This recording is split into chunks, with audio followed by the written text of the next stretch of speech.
अस्सलामुअलैकुम। चाचा सलीम मोहल्ले के सबसे कंजूस आदमी थे।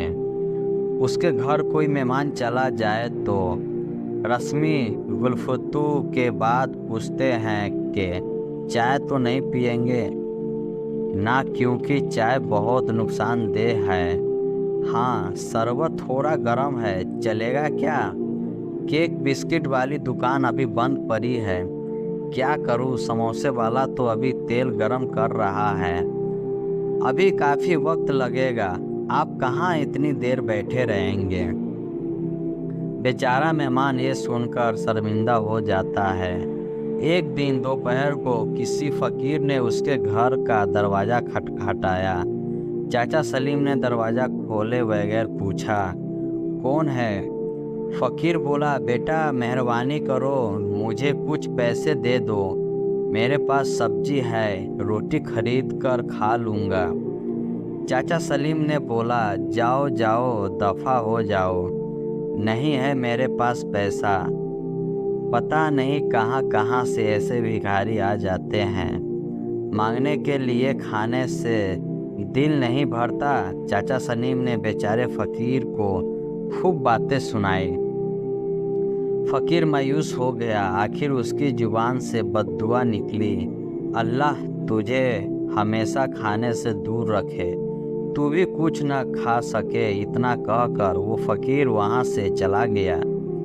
कुछ दिन बाद चाचा सलीम के पेट में शदीद दर्द उठा। दर्द इतना शदीद था कि वो तड़प उठा। घर वाले उसको हॉस्पिटल ले गए। हॉस्पिटल में चाचा सलीम के मुख्तलिफ टेस्ट हुए। आखिर पेट के दर्द का पता चल गया। डॉक्टर ने हिदायत की कि 10-15 दिन तक हॉस्पिटल में ही रहना होगा ताकि मुकम्मल इलाज किया जा सके।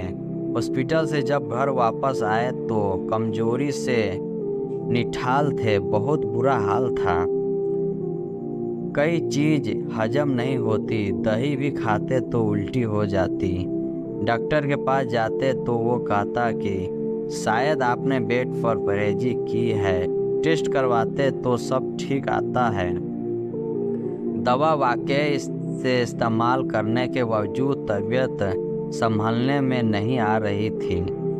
रंग पीला पड़ गया था, थोड़ा सा खाने से भी उल्टी हो जाती।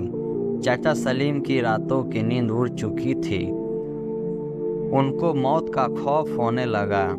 सोचते सोचते उन्हें नींद आ गई। ख्वाब में देखा कि पुलाव की देग के पास बैठे हैं, वो सबको चावल बांट रहे हैं। सुबह उठकर चाचा सलीम ने घर वाले को अपना ख्वाब सुनाया तो उन्होंने मशवरा दिया कि गरीबों को खाना खिलाओ। चाचा सलीम ने खेरो बावर्ची को बुलाया और उससे पूछा कि पुलाव की 15 किलो की देग पर कितना खर्चा आएगा। बावर्ची ने खर्च बताया। चाचा सलीम को 15 किलो का देग पर उन्होंने वाले खर्च सुनकर बड़े परेशान हुआ, लेकिन फिर सोचा कि शायद खैरात करने से मैं ठीक हो जाऊं। उन्होंने सोमवार की एक दोपहर को ये मुश्किल मरहला तय कर लिया। मोहल्ले के नौजवानों की मदद से मोहल्ले दारों और गरीब लोगों को खाना खिलाया। चाचा सलीम अब काफ़ी पर सुकून रहने लगे, लेकिन जब उस फकीर का ख्याल आता तो फिर वही मनहूस दर्द शुरू हो जाता। कई दिन ऐसे ही बीत गए। एक शाम को किसी फकीर की आवाज़ आई, अल्लाह के नाम पे दे दो बाबा। चाचा सलीम भाग कर गए तो देखा कि वही फकीर खड़ा था जिसने उन्हें बद्दुआ दी थी।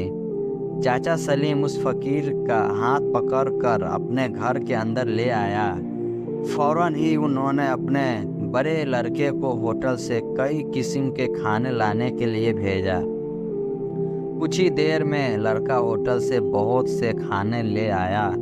चाचा सलीम और फकीर ने पेट भर कर साथ में खाना खाया। जाते वक्त फकीर बहुत खुश था।